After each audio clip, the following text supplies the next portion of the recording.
Hello and welcome back.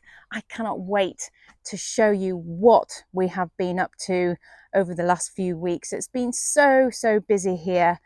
Today I'm also going to show you just a few little things that I'm going to be getting on with. We've already deadheaded all of the Thalia here, but I've left a few little bits and pieces just to show you how to do it as well. Also, I'll be giving all of this a feed and I'll go through that as well, and also deadheading all of my hellebore flowers. But first, let me show you how beautiful it has looked here over the last few weeks. The tulips have been absolutely beautiful. We've had some wonderful sunrises and it has been glorious, despite a few downpours, but the garden has needed it. Take a look at this.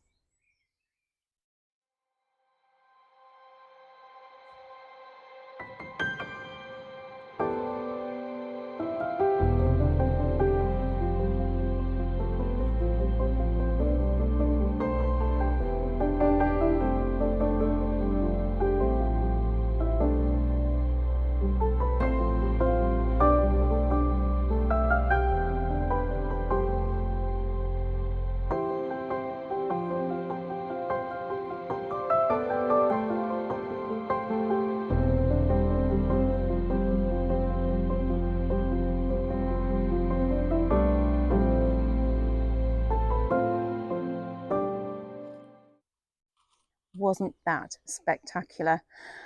Gives me goosebumps every time I look at it, actually. And on that particular morning when we filmed all of that, the sunrise, just the ambience of the whole garden was electric. And it's actually the first time I've planted so many tulips throughout the garden, and it worked and it felt wonderful. There's still a few flowering now, which are still giving us absolute joy here. But in the meantime, all of the Thalia underneath the limes are over now. And last week we went about deadheading all of them, which I'll show you in a moment with some other narcissi I've got here. I felt that this year we didn't have quite as many flower heads on all of the Thalia as previous years. And I feel that that was partly because 2 years prior to that, when we laid all of the turf and put this new pathway down, we had to cut them all back, all of this green back, much sooner than previous years, because we were opening the garden and wanted it to look tidy and also turfed.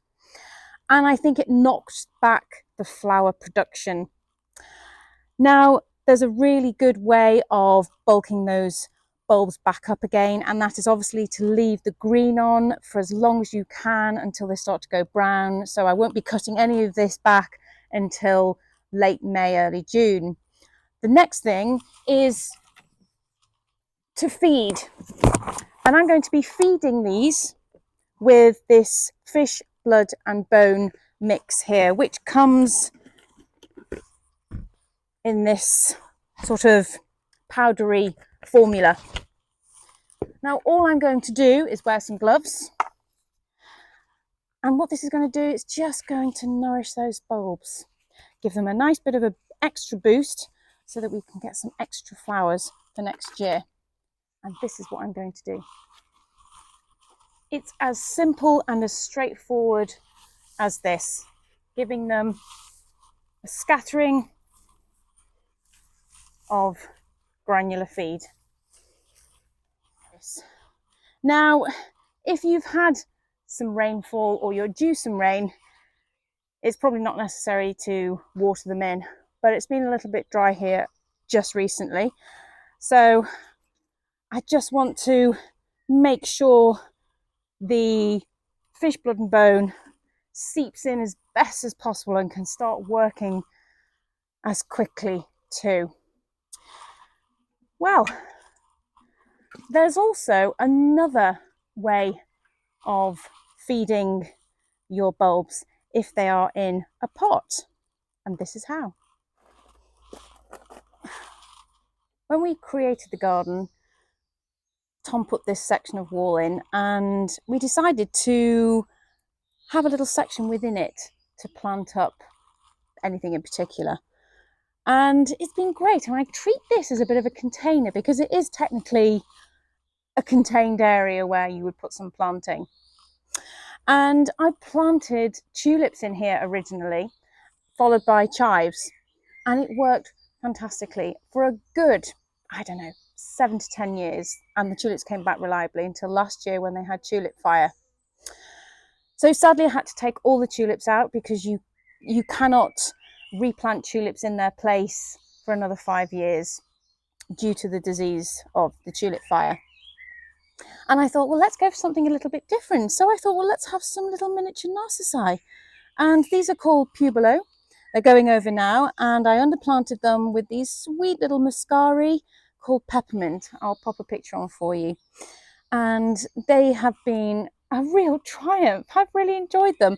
Now, I will be treating these exactly like the Thalia under the limes, and I will have to wait until these go a little bit brown, and they also need deadheading, and I'm also going to give them a feed.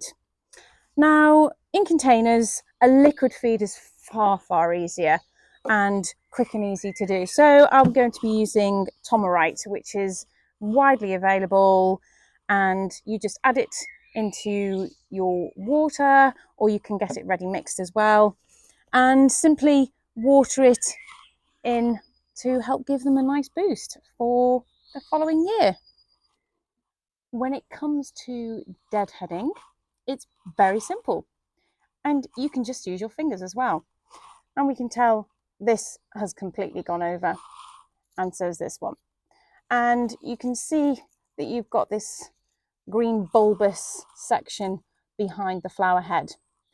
So what you do is you just go to the bottom of that and pinch it off, just like that. And what will happen is by doing that, you are going to encourage the plant to put all the nutrients back into the bulb and not into producing any seeds within here. So that's a simple, and it also makes them look a lot tidier. I mean, actually, there's still a few that are still flowering. So beautiful. So what I'm going to do is just take away the rest, and as soon as they've all completely finished flowering, that is when I will start to feed them. But in the meantime, I'm just going to enjoy the remaining flowers in here. Now, in a few weeks' time, I'm going to be planting some more bulbs in here, and I'm going to bring you back here with me to show you. But in the meantime, next up, I'm going to show you how I take away the flower heads to my hellebores. Now, we have already cut back all of the flower stems within the woodland area, because there's quite a few in there.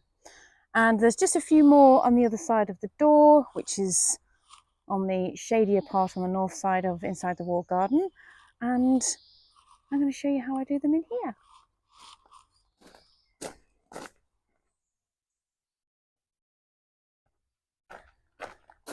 And here they are, and I do have a few others on the other side as well. Also, I have got a bucket of water, because it seems such a shame to be cutting away all these beautiful flowers and not enjoying them as well. Right, this is how simple it is. Right, it's easier if I just climb straight into here. Now you can basically see that the leaves have started to overtake the flowers anyway. And if I just take this off, and you can see that the flowers are already producing these great big fat seed heads.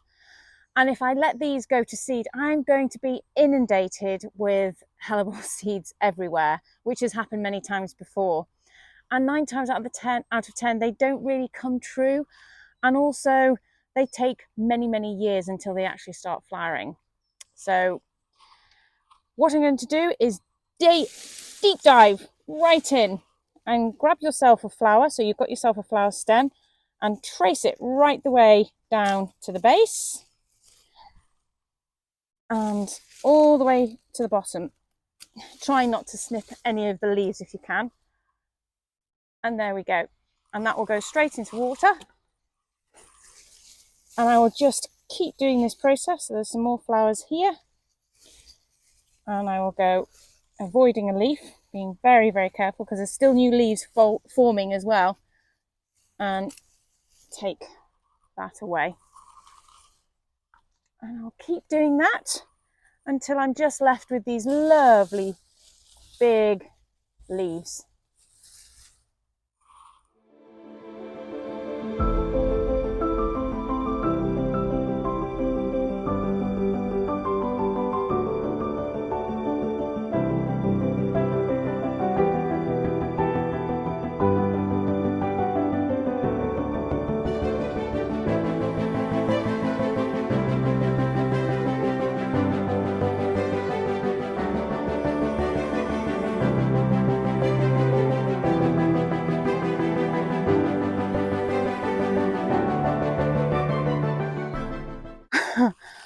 I probably should have brought 2 buckets with me. Anybody want some hellebores? Well, before I go completely, I've got something very special to show you. Last week, at the end of April, we opened our garden to the public, which is something we do every year. And this year we have done it entirely for charity. We have raised over £5,900, and that is quite a lot. And 3,800 of that went to a charity umbrella called the National Garden Scheme. And the remaining amount, who did the teas, went to our local church. And we opened for 2 days and we welcomed over 620 people here. It's quite phenomenal. And we were very lucky with the weather, which was also a big bonus. And we've got some on footage for you to see. I will see you next time. Enjoy this. Bye.